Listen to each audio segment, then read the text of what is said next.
Monsieur le ministre. La parole est à Monsieur Patrice Perrault. Merci, Monsieur le Président. Ma question s'adresse à Brune Poirson, secrétaire d'État en charge de la transition écologique et solidaire.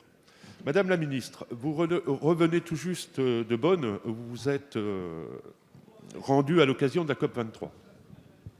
Vous avez participé à cet événement, principalement axé sur le financement de la transition écologique, la ville durable, la résilience des pays vulnérables au changement climatique et le pacte mondial pour l'environnement.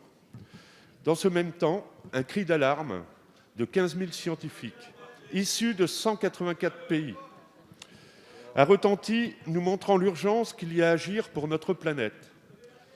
Alors que le président de la République et le ministre d'État, ministre à la transition écologique et solidaire, se rendent en Allemagne ce jour même, pouvez-vous nous dire, Madame la ministre, où en sont les négociations internationales climatiques?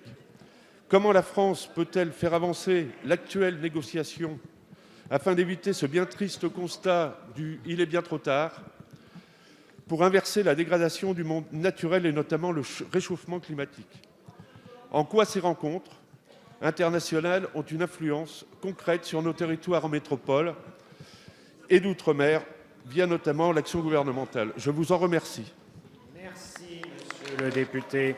La parole est à Madame Brune Poirson, secrétaire d'État auprès du ministre chargé de la transition écologique. Monsieur le Président, Mesdames et Messieurs les députés, Monsieur le député Perrault, sur ce sujet, nous ne pouvons pas être résignés. C'est un combat que nous ne pouvons pas perdre et nous devons y mettre toute notre énergie.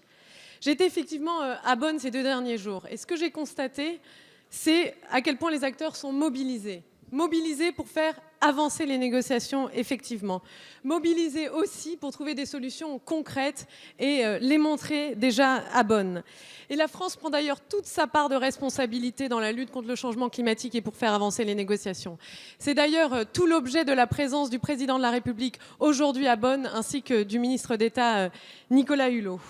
La contribution de la France, d'ailleurs, pays hôte de l'accord de Paris, je le rappelle, et qui a donc une responsabilité particulière, eh bien, se concentre sur 3 priorités à Bonn. La première, c'est l'ambition. La France a une responsabilité particulière, je l'ai dit.